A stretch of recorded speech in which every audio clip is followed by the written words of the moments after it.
Hello everyone, welcome to a viewer analysis. The white side submitted a game in Discord, VK Minx, who's provisionally rated 1568. I don't know what their actual rating is, they didn't mention it. Their opponent's rated 1614. So, pretty strong player. So let's see, and black does end up winning the game. So our guy loses. Let's go through the game. He plays d4, center and development. Don't mind that. He plays the London, development, and center. We don't mind that. He moves the pawn, center and development. He moves the other pawn, center and development. So this is just the standard London stuff. It all follows center and development. Even if it's not the most ambitious approach, it still meets our criteria, so we're not going to complain. Okay, now the queen's under attack. And white blocks with the bishop, which is a move, of course. But considering you set up your pawns on dark, if possible, I would like to keep my light square bishop so it cooperates with the pawns. If anything, I would rather do anything other than give him my bishop for his bishop. So I would rather play knight f3. I would rather play queen b3. I would even rather play f3, kicking the bishop. Like similar to some of my Jobava London games. So I would probably pick any of those other than what you did, but what you did is not a mistake. And if that's how you feel like playing, it's also fine. But you see he avoids, and now he gets the good diagonal, where I kind of wanted my bishop, but it's also not the end of the world. So let's see what happens. Okay, h3, not center and development, but it is prophylaxis, I think. The only thing is it's unnecessary. He's probably on knight h5 wanted to save the bishop because it's the London bishop, pretty active. The thing is knight h5, not really possible because it would hang. So for the time being, you could have played a move like knight d2, development in center, delaying h3 another turn. So you can get more knowledge on your opponent's move. And it's like being the big blind in poker, having all the more knowledge, you can make better decisions. Anyway, so you play h3, which isn't going to collapse anything, and does create a square for your bishop, and it's useful, so it's not a bad move. Okay, black moves the same piece twice, and now development in center. And I understand you wanted to put your knight here, which would have blocked that square, so his knight could jump here. But you see how he jumped it in the center? So that's new information. So for example, if you just put your knight here, and then he jumps his knight in the center, which he may or may not have done, but let's say he did it, well then you know knight h5 is not a thing. You don't have to spend the whole turn on h3. You could do something more useful. So that was just my point, just in terms of flexibility. So we go development in center. We haven't made any mistakes yet. King safety and development, no problem. Development in center, all good. And here comes the first instance of moving the same piece twice. Okay, so you moved all of your minor pieces. You probably figure there's nowhere good for your rooks. Maybe queen b3 and queen a4 don't seem so appealing to you. So you say, let me move the same piece twice and improve it. And pin the knight with potential knight follow-up to add pressure ideas. So I like this move. And white's just better. If you weren't going to move the same piece twice, something you could consider, although it's unlikely from a London player, is a move like c4, challenging the center. But I feel like you would have played that at the start of the game if you had any intention of challenging the center instead of creating this solid setup. But considering he can't immediately go c5 because his knight's in the way, for the moment your center would be stable if you push that pawn. But your move I also like, and you maintain your pawn structure. Less can go wrong. It's less dynamic, but less can go wrong. So fine, we like your move. He hits your bishop, Oh, I thought you made room. I thought you moved your pawn so you had room for the bishop. But instead of moving it back, you moved it forward, which I kind of wanted that square for the knight.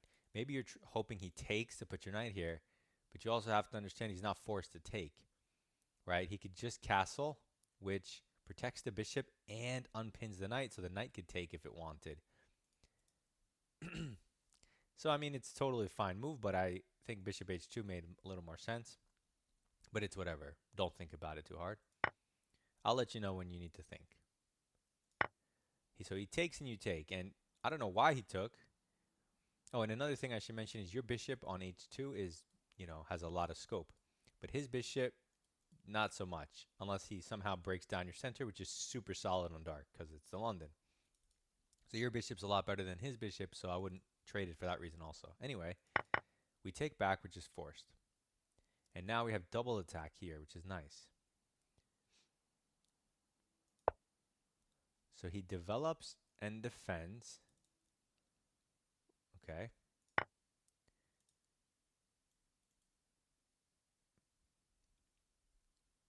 We take his strong knight with our weird knight, which is fine, as long as it doesn't improve his position somehow.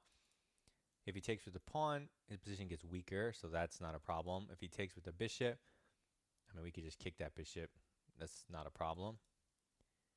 Okay, so taking makes sense. I'm also considering bishop takes knight to force this pawn structure. And now I have two knights and some nice outposts on c5, which I can get one or the other knights there one day, which I kind of like. But okay, it's fine. You can also leave the tension because it's not going anywhere. So you take the horse, which is fine. The knight goes down. He takes back. Fine. So this is where you need to think. This move doesn't make any sense just for the simple reason it hangs a pawn on e5, right? Pressure twice. Defended only once. Your bishop was pinning the knight. You're removing a pin to challenge his bishop. Maybe you thought his bishop was really strong or something. But all you need to do is play f3. Can't go anywhere here. If it doesn't want to trade, it won't go here. So it's going to pick between f5 and h7. And you still have this double pressure. You still have the pin. The bishop's not helping that situation out. Your f3 pawn helps support e4 pawn break, which you do want to get in e4 or c4 at some point to challenge the center, right? That's why the London's not ambitious, because it doesn't challenge the center with c4. But at some point in the middle game, that's even the plan in the London, right? To get e4 in at the right time, just after development. So that's fine, but so this move is just, it's a tactical blunder. You just hang an important, super important, the most important pawn in your position, the central one. So it doesn't really make sense. I still like more taking the knight. He takes back. Then f3, bishop, I don't know, let's say it hides. Can we force this through because there's pressure here? So if we force this through, if he takes, I think it's good for white, but he doesn't have to take. That's the whole thing. Because this pawn's super weak. You have queen h5 coming. So this would be really good for white. But if you play e4, he could play f6 or maybe just ignore you entirely, right? And he doesn't have to open up your rook for you. Okay, so e4, not just yet. But still, just this position in general, I don't know. I'll move your queen. You haven't moved yet. But anyway, we retreat the bishop and hang our pawn. So he takes the knight, of course. We have to take. Now he gets free pawn. So now you're in a tough spot. It's going to be hard to win the game from here. You would, like the way I would feel against an equal strength opponent would be like, oh man, now I have to do everything I can to try to fight for a draw and figure out how to draw the position. Unless, of course, I spot an obvious blunder, but you can't rely on that. So since we're down a pawn, we'd prefer not to trade in general. But I guess you didn't want him to have a powerful bishop here. Maybe you said, where else am I going to put it? There is a really cool move, f4. It's not so obvious, admittedly, but it just tries to get your pieces in the game, right? It comes with a double attack. In our games, we usually like to push our pawn up the board and hit a knight and a pawn to rip open the king, right? 2 points of attack at once, so he can't avoid both. So it's similar to that here. You'd be attacking two things. So whether he moves the queen or takes immediately, you're going to rip it open, and you're going to have some activity with your rook, which would be a nice counterplay, something. But that move's not so obvious, I guess, and taking seems somewhat reasonable otherwise. Fine.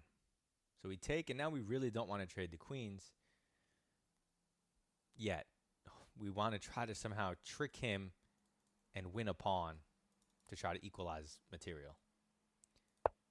Okay, so queen e2, just getting it out of the way. Development in center, I like what I see. Improving a piece for free, I like what I see. And it prepares doubling. What? Rook e1. I think you mean rook d1. I mean, not that it technically does anything, right? Because this pawn is not isolated. So he can always defend it with a pawn. So it's not like the rook's ever going to take it. But it's still the only semi-open file you have. So if you are going to put your rook anywhere, probably d1 makes the most sense. Now I'm assuming you put it to e1 because you were afraid of some type of f4 when you can't take because your queen was loose. So you were defending the queen so you could take. But even if you did something like rook d1, which is kind of artificial since it doesn't do anything, but still is decent, and he plays f4, well, now you can push. Well, now that I lined up the rooks, you can't push past. But if I did any other random move, and he did this, we can push, was my point. Because if he takes, you just take back, and you're going to win a pawn back.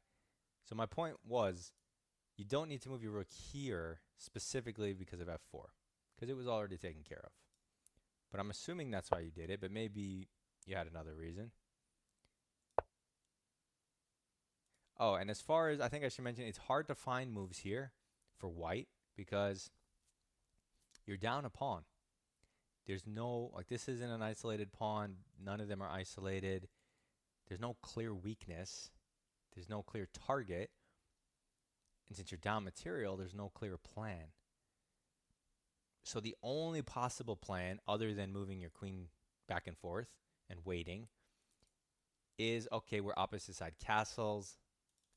The c pawn is my lever pawn, my fulcrum to launch these pawns. So you leave the c pawn where it is, and you throw the b pawns and a pawns as far as you can get them up the board. It's not guaranteed to do anything, but since you are opposite side castled, the loss of the pawn will become more meaningless.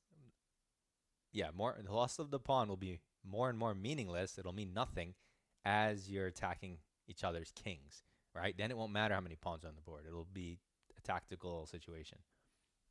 So that's your plan, kind of. So we do the rook move, which is kind of whatever. And then we go for b3, which is another weird move. It tells me you want to play c4, because otherwise, why would you play b3?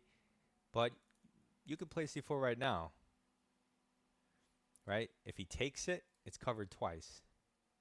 Queen and rook, so you can just take back. And even if you did play b3 and had a hold free turn and then played c4 and he took, it's not like you want to take with the pawn, right? You're still going to probably take with the pieces. So what's the point of b3? Weird move to me.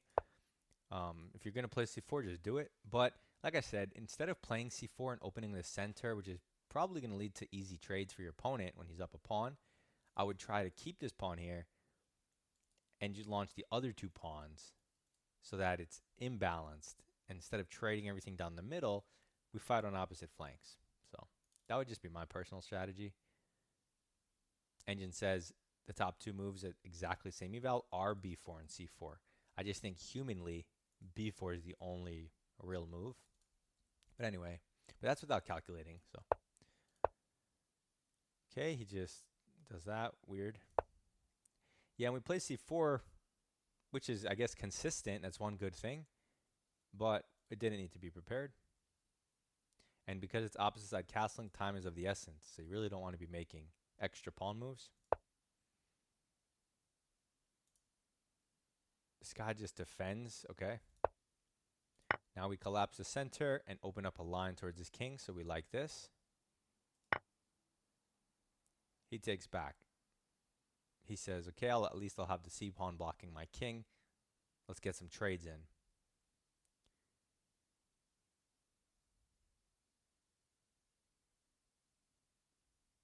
That's fair. See, now if you double, takes, rook d8. Yeah, it's going to be a lot of trades. If you don't double, it's still going to be trades, because where are you going to move your rook? So you take his rook, which is better than doubling, because now you're luring something less desirable to this square. Before it was a rook and a rook, which he was happy about. Now he'll have to put his queen or something, giving you a free turn, and he won't have his rook immediately. It'll be your turn again. So this is definitely the right way to play. Now it's your turn. Fine. So we improve our piece somewhat for free, which I like. Okay, we go to the only available infiltration square, which I like, and for free. This guy goes back thinking he's covering the infiltration squares, but he's got lots of semi-loose pawns. So we find the best move, attacking, pressuring all three and the rook, and we're by his king, and we're supporting rook infiltration. So now it's interesting because white's down a pawn, but he has clearly the better pieces. So I'd rather be white. This guy moves away from his king, hangs two different pawns, one with check, allows infiltration. Why do you do that? Okay, he wants to hit your rook, but I mean, assuming you're not going to let him take your rook, why do you do that? Like, let's just say you didn't take anything and just moved your rook away. He still can't give you the check. He's not threatening anything. And now you just got your rook here for free. So his move was just extremely terrible. Makes no sense. One move threat that only if 600 is going to blunder. And now gives you free stuff for free, collapsing his entire position. Wow, way to mess that up, black. Then he walks into devastating rook checks, queen checks. So free stuff for free. Engine gives this blunder, but that's only because there were some more accurate moves. This is fine. Don't worry about it. Okay, then he goes forward, which, I mean, now he's asking to be restricted and mated. Okay, we give a random check, which probably isn't the way, in the sense that if you just keep checking him randomly with your queen, he's just going to keep bouncing back and forth. That's not going to lead to anything. So you would need to include more units. So instead of checking him, you should be looking to restrict his king. But it's whatever. It doesn't ruin anything. It's just a random check. Okay, this guy makes more access to his king. So now you give a check. And now this is a good check because now it's restricting his escape and restricting his king. So it's a it has purpose. See, so now this queen is beautiful, boxing him in. He has very, very limited squares right now. That's the type of thing you want. For example, if you give this check, well, then you're helping him run away. You can see how that's not a useful check, but this one is useful. As soon as okay, so then you give him more random checks again for no reason, because now he's less restricted than before. So he goes back, which is right. Okay, again, it gives blunder, but it's perfectly good move. This is right, adding in another unit, but you would rather have this when your queen was here restricting his backwards access. It's just a little bit, you know, better. So this guy says, I'm going to run now that you let my king go, which wouldn't have been the case if you never moved your queen, but still totally fine. So now you give improve for free, fine. Free stuff for free, fine.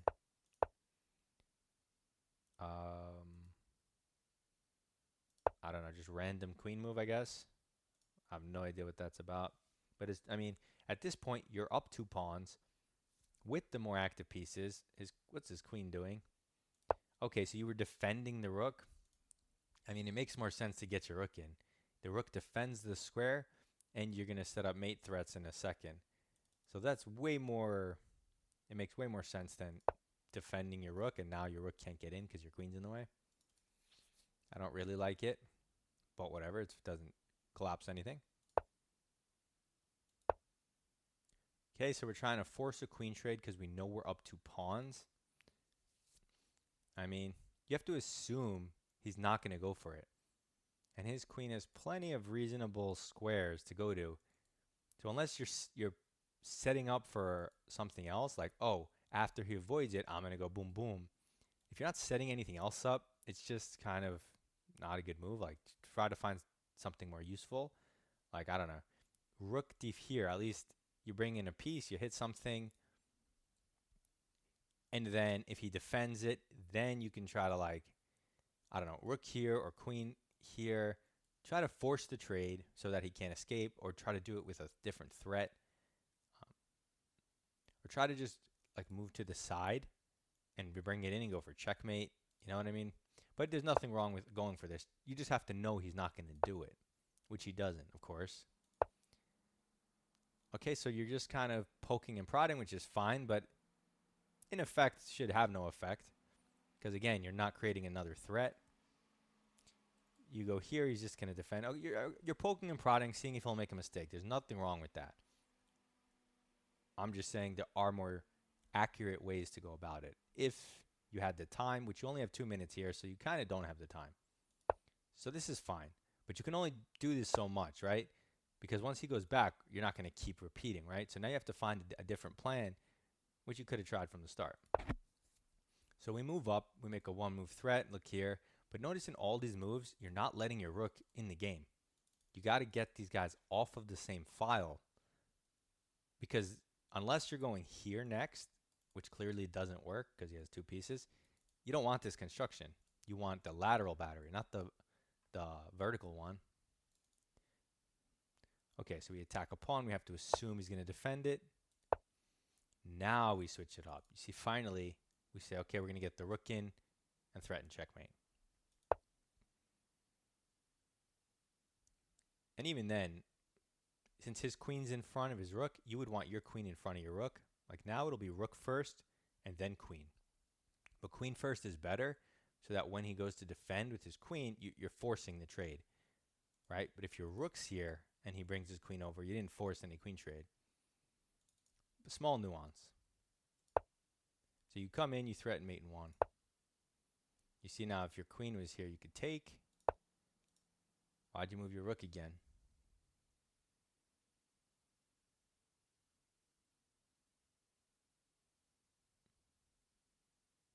Why'd you move your rook back, though? You just got it in position. You were just ready to double with various queen moves. He's going to try to checkmate you.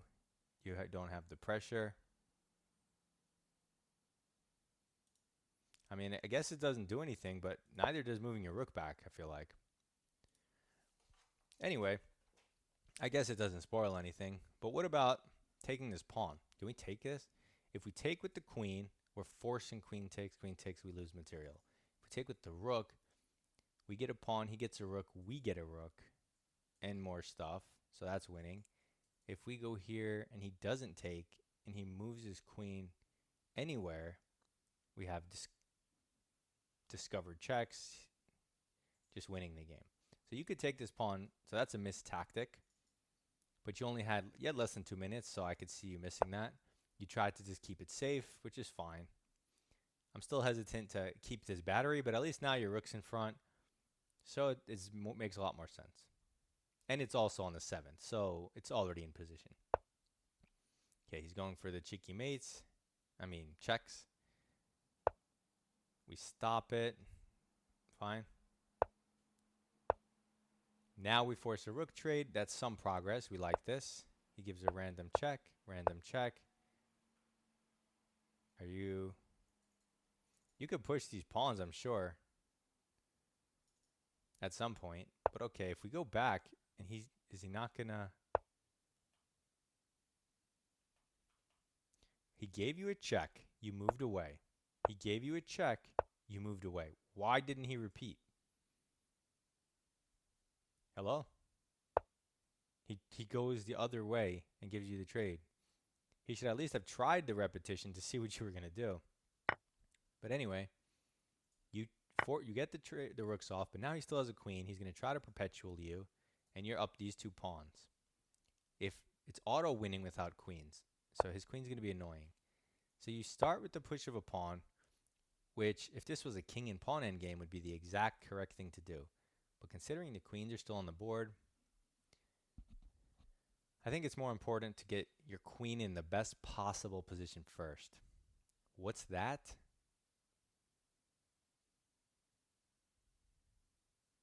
I guess even a little more centralized, right? Like this square on d4 has to be better than on d2.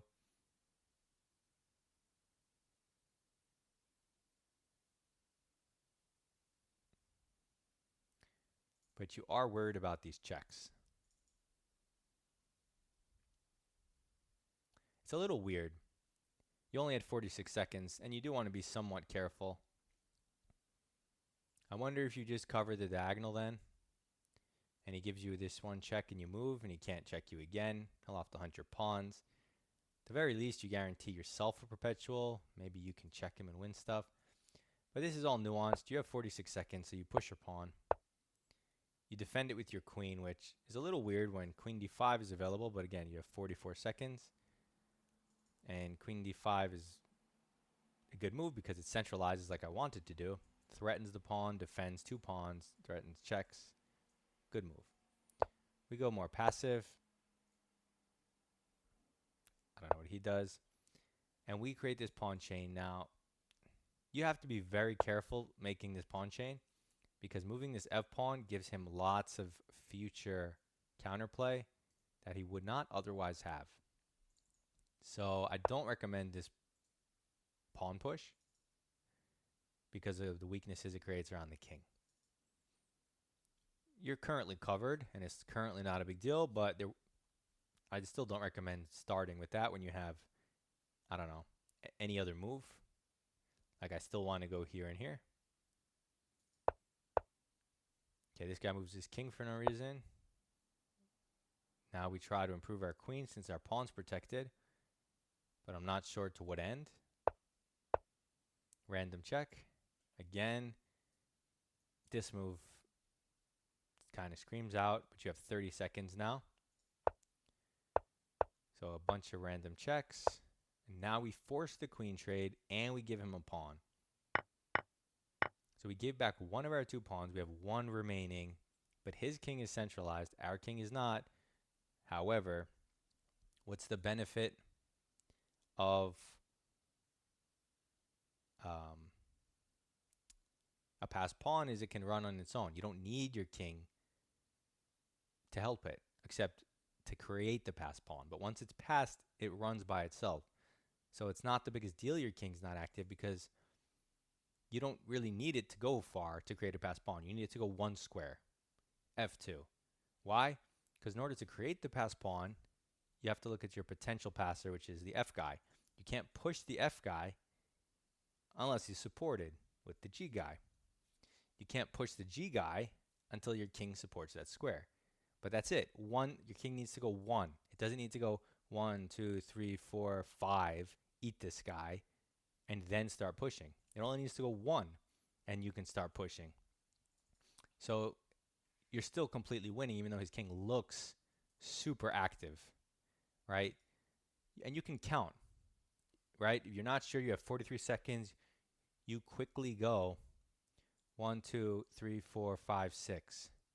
1, 2, 3, 4, 5, 6, 7, 8, 9. I'm 6, he's 9. It's not even close. I can just go king f2 and push. Now you may say, well, what if he takes and this and that? You don't have to count those because if he's spending his turn on taking and you're spending your turn moving your king up, you're still back at square one. Those moves didn't count. They canceled each other out. the count is still the same. So 1, 2, 3, right? Like you say, oh, well, what if he takes here? It doesn't matter because then the other pawn runs immediately. It's not going to ruin anything. So you go and bring your king up, which is the start of the winning sequence. He tries to collect your pawns, which is his only try to survive. Ooh, and then you throw the game by running your pawn to the left for no apparent reason because his king is shouldering you. So he can make a move like b6, which is just funny. And where's your king actually going? If you're intending it to go all the way to the left, that's just a misplaying of the end game because you don't have the passed pawn created yet, which means if your king is over here somewhere, you can never play f4 because it hangs. Even without his king, let's say his king's in the corner, you can never play g3 because it hangs, right? So it's not like, oh, I'm going to put my king here and just push on the other side because you can't push. So going left is just a complete wrong train of thought if that's why you did this with your king. If you moved your king here so that you can eat his stuff, well, A, if you use the counting method, you'll see that that's way too slow, right? 1, 2, even when he goes here, 3, 4, 5, 6, 7, 8, 9, 10, that's 11 compared to the 6 or whatever we had before, because you don't need your king to eat these guys. You could just push. So this just threw the game because now the count is off. Now it's his turn. And 1, 2, 3, 4, 5, 6, 7, 8. 8 with him going first. And you, 1, we're still going to have to do the same plan. It's the fastest one. 2, 3, 4, 5, 6, 7. So he wins because he's going to go first. So just to show you. Here, here, here, here, here, here, here. Well, he's going to take, you're going to push here, here, here, here, here, here, here, here, here. And now you both have a queens because you let him go first, and you can't win this game when you were +7 or whatever before. But you don't need to go all that. You can just count. It's a lot quicker. Like, I didn't see all that in the future. So anyway, we go to the left, which is wrong. And then instead of going back and pushing, or you, I mean, not really or.